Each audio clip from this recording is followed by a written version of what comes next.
O palácio de Shenyang estava mergulhado em uma calmaria que incomodava. No centro do grande salão, um homem estava de joelhos, cercado por soldados de Qin que não desviavam o olhar. Era o rei de Qi, o último dos grandes rivais que ainda resistia. Aquele era um momento que muitos achavam que nunca chegaria. Séculos de guerras constantes, de famílias separadas e de cidades queimadas estavam finalmente chegando ao fim. O rei de Qi, percebendo que não tinha mais exército e nem para onde fugir, decidiu usar sua última arma, o orgulho. Ele olhou para o trono de madeira escura e soltou uma risada amarga que fez barulho pelas paredes altas. Ele não pediu misericórdia. Em vez disso, começou a gritar insultos pesados, chamando Ying Zhen de tirano sem honra e de filho ilegítimo de um mercador que não merecia o poder que agora possuía. E ele buscava a morte de um mártir, algo que o povo de suas terras pudesse usar como inspiração para futuras revoltas contra o conquistador. Ele cuspiu no chão de pedra polida, um gesto de desprezo absoluto que fez os generais de Qin apertarem os punhos de suas espadas. Mas a reação de Ying Zhen foi o silêncio total. O governante de Qin permaneceu imóvel em seu trono. Seus olhos não mostravam fúria, nem alegria, nem mesmo cansaço. Ele apenas observava o homem caído, como se estivesse olhando para um objeto que não tinha mais utilidade. Enquanto os gritos continuavam, Ying Zhen desviou o olhar para uma mesa comprida ao lado, onde seus oficiais trabalhavam sem parar sob a luz de tochas. Eles estavam ocupados redesenhando o mapa de todo o território. Para o rei de Qin, os gritos do prisioneiro eram ruídos insignificantes diante da magnitude do que estava acontecendo naquele salão. Ying Zhen via os nomes dos antigos reinos sendo apagados das sedas e substituídos pela ordem de Qin. Zhao, Han, Chu e Yan já eram apenas lembranças guardadas em pergaminhos velhos. Naquele momento, o silêncio de um único homem foi capaz de abafar os gritos de centenas de anos de guerra. Era o silêncio de quem já tinha vencido a história antes mesmo dela ser escrita. Ying Zhen se levantou devagar, suas vestes negras arrastando no chão, e caminhou até onde os mapas estavam. Ele ignorou o prisioneiro completamente, como se ele fosse apenas uma sombra na parede, alguém que já não pertencia ao mundo dos vivos. A justiça ali não vinha de uma espada desembainhada em um momento de raiva, mas de um decreto calmo, frio e absoluto. Com um movimento simples, Ying Zhen apontou para o novo mapa unificado e deu ordens que mudariam a vida de cada pessoa sob o céu. Ele instruiu seus oficiais a eliminarem todas as fronteiras internas. Não haveria mais moedas diferentes, nem pesos e medidas que variassem de uma cidade para outra. Ele queria que um camponês pudesse viajar de um lado ao outro do império sem se sentir um estrangeiro em sua própria terra. Ele queria que as pessoas parassem de dizer que eram de Qi ou de Chu e começassem a entender que agora faziam parte de algo muito maior e mais poderoso. A unificação era a única forma que ele enxergava para garantir que o sangue parasse de correr pelos campos de plantação. Os soldados que guardavam as portas do palácio observavam a cena com uma mistura de alívio e temor. E muitos deles tinham cicatrizes de batalhas que pareciam não ter fim. Ver o último rei inimigo ser levado embora sem que uma gota de sangue fosse derramada naquele momento era um sinal de que os tempos tinham mudado para sempre. O custo daquela nova ordem seria a submissão a leis implacáveis, mas para muitos isso era melhor do que a morte constante nas mãos de senhores de guerra. O mundo estava sendo moldado pela vontade de ferro de um homem que tinha aprendido, desde a infância, que não havia espaço para sentimentos ou fraquezas. O coração de Ying Zhen estava focado inteiramente na construção de uma nação que deveria durar 10.000 gerações, enquanto o sol se punha sobre as torres de Shenyang, iluminando as novas fronteiras da China. O primeiro imperador olhou para o horizonte.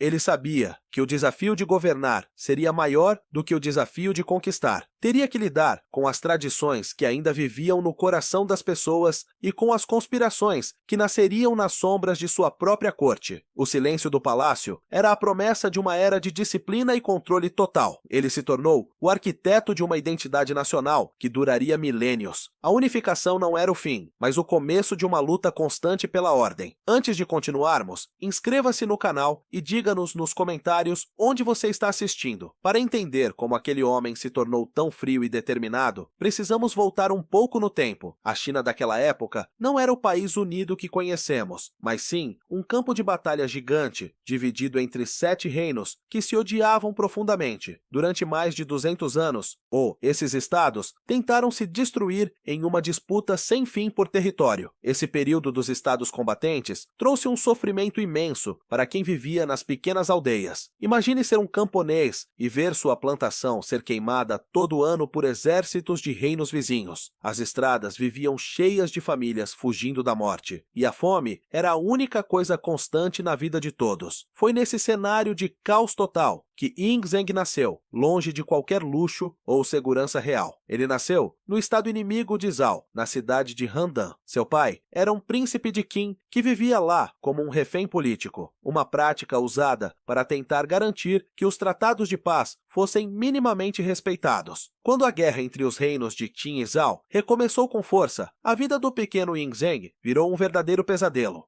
Mesmo sendo apenas uma criança, ele era visto pelas pessoas locais como o filho do maior inimigo. Nas ruas de Handan, ele sofria empurrões, chutes e insultos constantes. Ele precisava aprender a se esconder em becos sujos para não ser espancado por grupos de jovens que o perseguiam. Não havia soldados para protegê-lo de verdade naquela terra estrangeira e hostil. Ele via o ódio puro nos olhos dos vizinhos e sentia o medo constante de ser morto no meio da noite. Essa infância de humilhação e abandono foi o que começou a endurecer seu coração. Ele aprendeu cedo que o mundo não era movido por justiça ou carinho, mas apenas pelo poder e pela força bruta. Quando ele finalmente conseguiu retornar para o reino de Qin e assumiu o trono, ele tinha apenas 13 anos. Era uma criança com uma coroa de ouro pesada demais para sua cabeça jovem.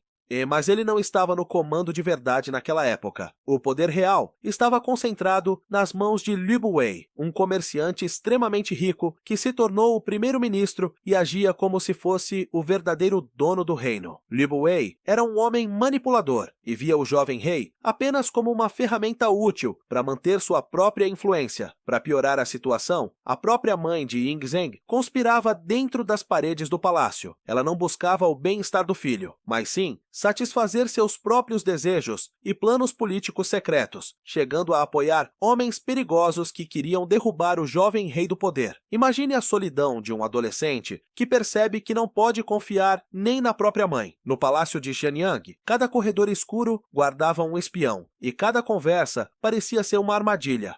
Nesse ambiente tóxico de traição, a mentalidade de Yingzheng mudou para sempre. Ele percebeu que a bondade e a tradição não funcionavam para manter a ordem. Enquanto os conselheiros falavam de virtude, eles tentavam matá-lo pelas costas. Foi então que ele adotou as ideias legalistas de forma absoluta. Para ele, a única forma de parar as guerras era através de leis rígidas e iguais para todos. O pensamento era simples: se todos tivessem um medo real da punição, ninguém ousaria causar desordem. Ele acreditava que a liberdade humana gerava o conflito e que apenas a ordem imposta traria a paz. Yingzheng passou a enxergar as pessoas como peças de uma engrenagem que precisava funcionar perfeitamente. Ele não queria ser amado, mas sim obedecido sem questionamentos.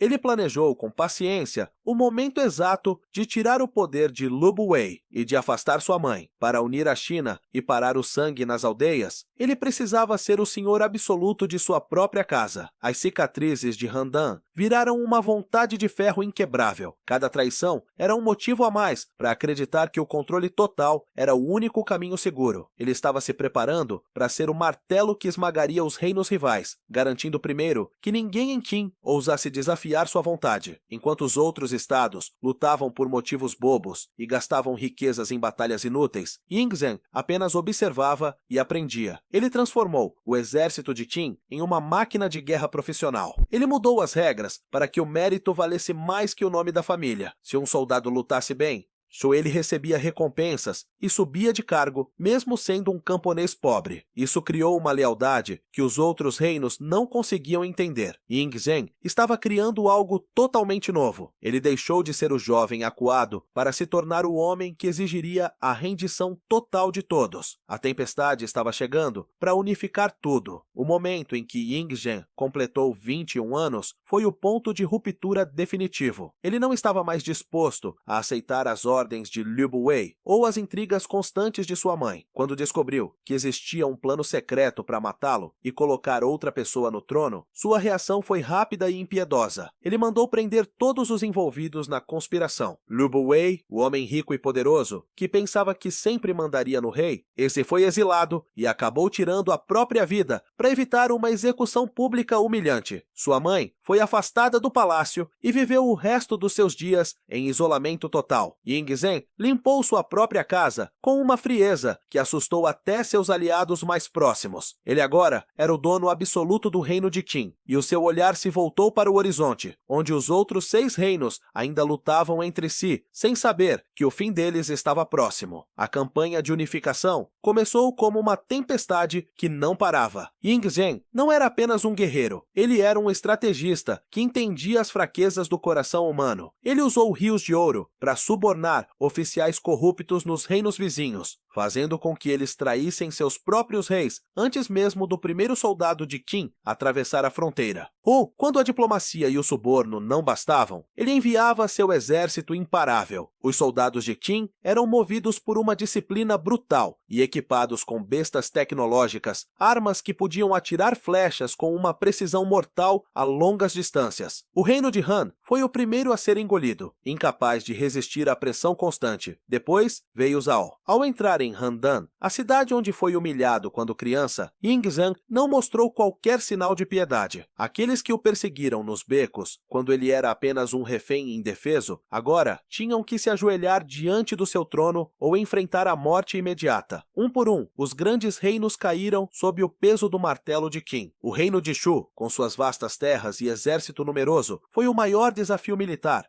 Ademais, até eles sucumbiram à persistência e tática superior dos generais de Yingzheng. O último a cair foi o estado de Qi, selando o destino de todo o território. Em pouco mais de uma década, Yingzheng tinha feito o que ninguém acreditava ser possível. Ele apagou as fronteiras que separavam o mundo conhecido, mas ele sabia que ganhar a guerra era apenas metade do trabalho. O verdadeiro desafio era manter todas aquelas pessoas juntas sob um comando único. Para ele, a única forma de evitar que a China voltasse ao caos era destruindo o passado. Ele ordenou que os mapas antigos fossem queimados em grandes fogueiras públicas. Os nomes dos antigos reinos foram proibidos. Ele queria que as pessoas esquecessem que um dia foram cidadãos de estados diferentes e rivais. Para garantir que o império funcionasse como um único corpo, e ele implementou mudanças que afetavam o dia a dia de cada pessoa comum. Antes da unificação, cada reino tinha seu próprio dinheiro, seus próprios pesos para medir comida e até tamanhos diferentes para os eixos das carroças que viajavam pelas estradas. Isso tornava o comércio e o transporte um pesadelo logístico. Yingzheng padronizou tudo de forma obrigatória. De repente, uma moeda de bronze de Qin valia o mesmo em qualquer canto do novo território, mas a medida mais profunda e importante foi a unificação da escrita. Existiam diversas formas de escrever os mesmos conceitos, o que criava barreiras enormes na comunicação. Ele forçou todos os estudiosos a usarem um único sistema de caracteres. Isso significava que, embora as pessoas falassem dialetos diferentes, todos podiam ler as leis do imperador da mesma maneira, criando uma conexão cultural que nunca mais seria quebrada. Essa nova ordem, porém, tinha um custo humano pesado e sombrio. O imperador não aceitava críticas nem questionamentos. Ele mandou queimar centenas de livros de história e filosofia que pudessem inspirar rebeliões, e estudiosos que ousaram discordar de suas ordens foram executados sem demora. O povo agora estava unido, mas vivia sob o chicote de leis que não perdoavam a menor falha. Milhares de camponeses foram arrancados arrancados de suas casas para trabalhar em projetos de construção gigantescos, como as primeiras conexões da Grande Muralha, destinada a manter os nômades do norte longe das terras férteis do sul. Muitos desses trabalhadores nunca mais voltaram para suas famílias, morrendo de exaustão e fome sob o sol escaldante ou no frio cortante das montanhas. Ying Zhen, na que agora se chamava Qin Shi Huangdi, o primeiro imperador, tinha finalmente parado o derramamento de sangue constante entre os reinos combatentes, mas o preço dessa paz foi a perda da liberdade individual. Ele criou uma estrutura administrativa tão forte que ela sobreviveu por milênios, transformando um aglomerado de estados em guerra em uma nação sólida e poderosa. No fim de sua vida, ele não era um homem amado, mas era respeitado e temido como nenhum outro líder antes dele. Ele não apenas conquistou a terra através da espada, ele forjou a alma de um povo que pela primeira vez na história se chamou de chinês. A unidade que ele impôs através da força bruta e da disciplina tornou-se o alicerce sobre o qual toda a história da China seria construída, provando que o seu silêncio era, na verdade, o som de uma nova era nascendo para o mundo.